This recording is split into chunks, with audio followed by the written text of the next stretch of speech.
Hello dear viewers and all of my subscriber, স্বাগতম জানাচ্ছি engineering science and টেকনোলজির পক্ষ থেকে। আমি ইশতিয়াক খান জুমন রয়েছে আপনাদের সাথে। আমি পিএলসির আরও একটি নতুন ক্লাস নিয়ে আপনাদের সাথে হাজির হলাম। আজকে আমি অষ্টমতম ক্লাস পিএলসি ইন বাংলা টিউটোরিয়ালের অর্থাৎ ক্লাস 8। তো আমাদের আজকের ক্লাসের টপিক্সে থাকছে মেটাল সেন্সর পিন কনফিগারেশন, তারপরে থাকছে মেটাল সেন্সর কীভাবে ইন্টারফেস করে, তারপরে থাকছে যে আপনারা সিকিউরিটি অ্যালার্ম কীভাবে তৈরি করবেন পিএলসি ইউজ করে, এবং তার সাথে কি ইউজ করবেন মেটাল সেন্সর দিয়ে আপনারা ডাটাটা নেবেন। তো চলুন ক্লাস শুরু করা যাক।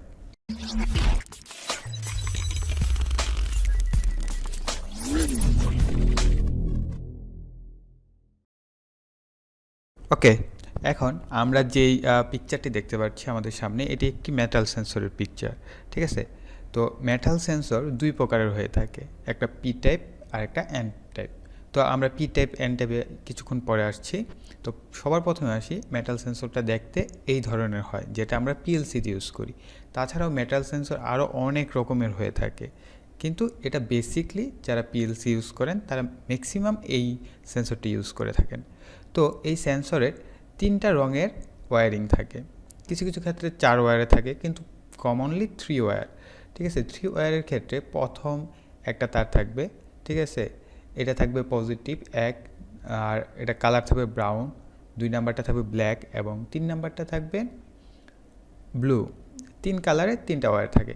এবার আসি যে 3 কালারের 3টা ওয়্যার, ঠিক আছে, প্রথম যেটা, ঠিক আছে, এটার নাম লেখা থাকবে বিএন, বিএন দিয়ে বোঝায় ব্রাউন।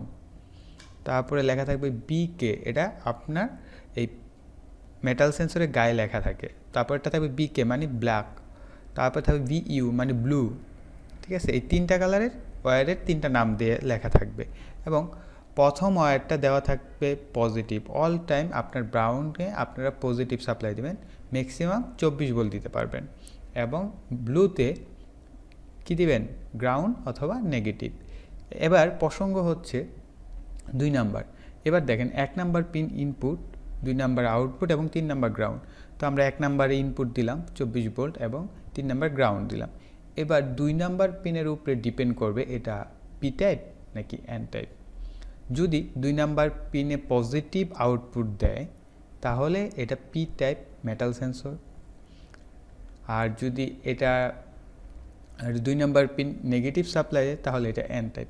তো এই যে আপনারা যে চিত্রটা দেখতে পাচ্ছেন এখন আমাদের সামনে, এটা হচ্ছে মেটাল সেন্সরের পি টাইপ, অর্থাৎ পূর্বের মতোই কানেক্ট হবে, ব্রাউনে পজিটিভ এবং ব্লুতে গ্রাউন্ড, কিন্তু ব্ল্যাক দিয়ে পজিটিভ যদি বের হয় তাহলে এটা পিএনপি টাইপ মেটাল সেন্সর। ওকে, আর যদি এটা 2 নাম্বার দিয়ে অর্থাৎ আউটপুট দিয়ে গ্রাউন্ড হয়, অর্থাৎ 0 ভোল্ট পাই আমরা, যখন আমার সামনে কোনো মেটাল ধরবো তখন যদি আমি এটার আউটপুটে 0 হয় তাহলে এটা এনপিএন টাইপ, আর যদি এটার সামনে মেটাল আসার পর যদি এটার ব্ল্যাক দিয়ে আমি পজিটিভ কোনো ভোল্টেজ পাই তখন এটাকে বলবো পিএনপি টাইপ। সো মার্কেটে 2 ধরনেরই মেটাল সেন্সর পাওয়া যায়। যদি আউটপুট আপনি দেখেছেন, অনেকে মনে করে হ্যাঁ মেটাল সেন্সর নষ্ট, যখন সামনে মেটাল ধরছে কিন্তু আউটপুটে কোনো ভোল্টেজ পাচ্ছে না, তার মানে কি মেটাল সেন্সর নষ্ট? মোটেও না, সেটা এনপিএন টাইপ মেটাল সেন্সর। ওকে, তো এখন আমরা লাডার ডায়াগ্রামে চলে যাব।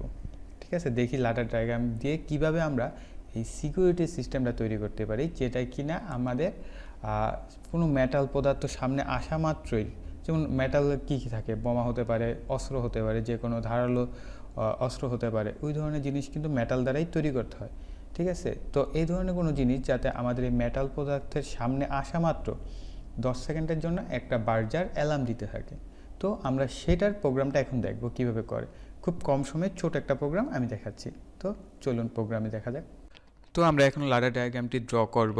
তো লাডার ডায়াগ্রাম ড্র করার জন্য আমি প্রথমে কি করব, মেটাল সেন্সরটা আমি ধরি, আমার মেটাল সেন্সরটা হচ্ছে পিএনপি টাইপ, তার মানে আমার আউটপুট কি পজিটিভ।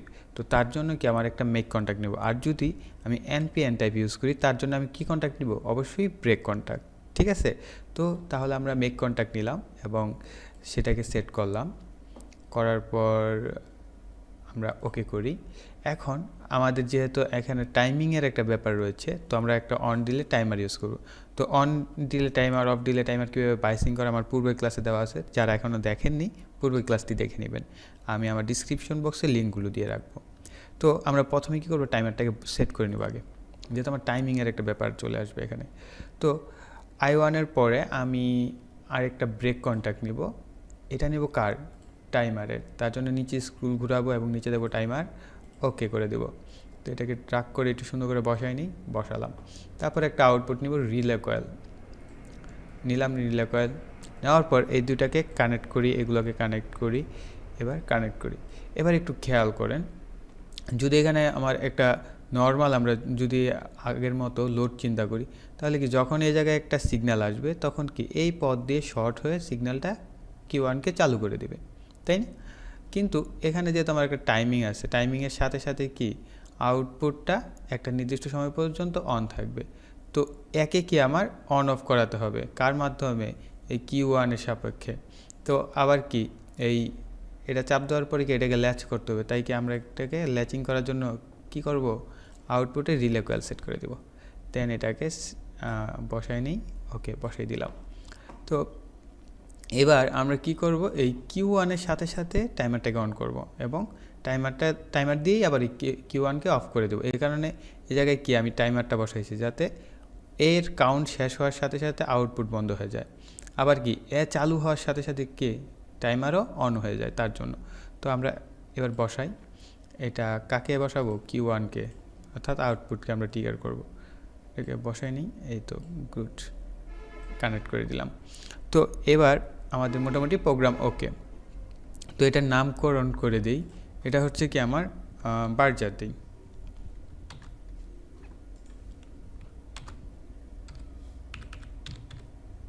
ওকে বার্জার, ওকে করে দিলাম। তো দেখেন, এটা যদি বার্জার হয় তাহলে এটাও বার্জার, এটাও বার্জার, তার মানে এটাও বার্জারের টাইমার, ওকে। তো দেখেন, আর এটাকে লিখে দিই মেটাল সেন্সর, তাহলে দেখতে সুন্দর লাগবে, তাই না? মেটাল সেন্সর,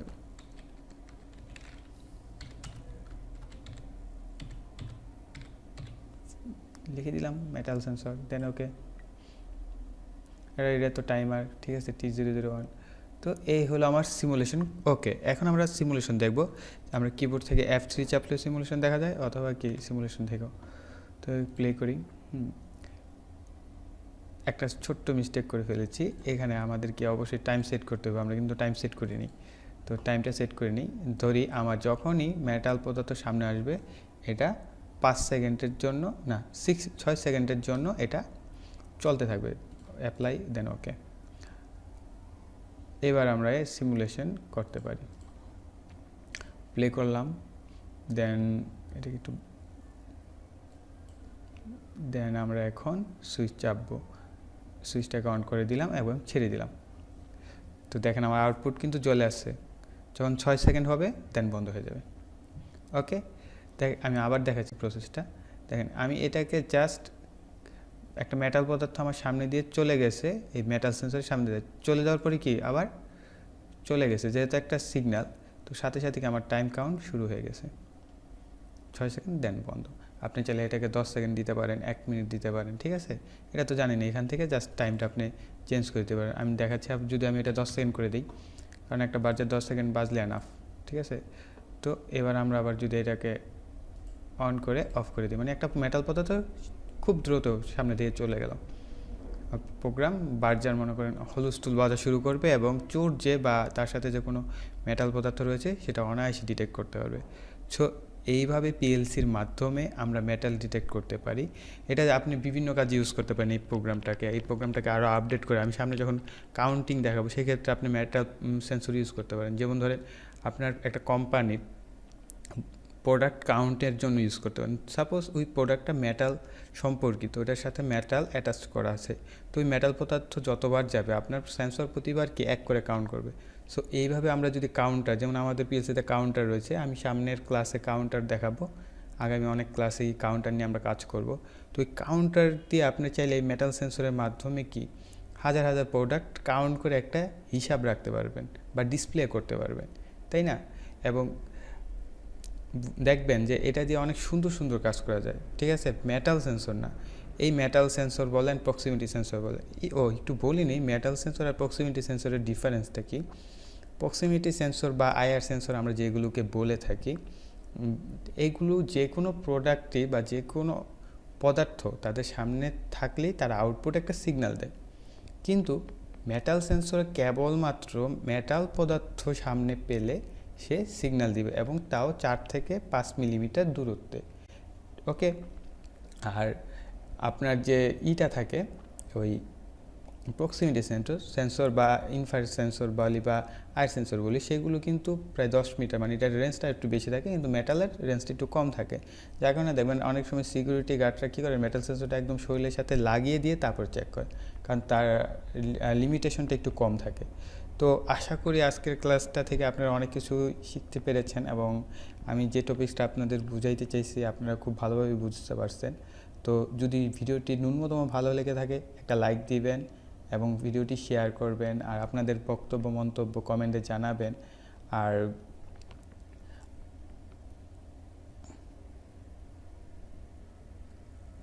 যারা আমাদের চ্যানেলে নতুন তারা অবশ্যই কি আমাদের চ্যানেলটিকে সাবস্ক্রাইব করে রাখবেন পরবর্তী ক্লাস পাওয়ার জন্য। তো এই বলে এখানে শেষ করছি। ধন্যবাদ সবাইকে।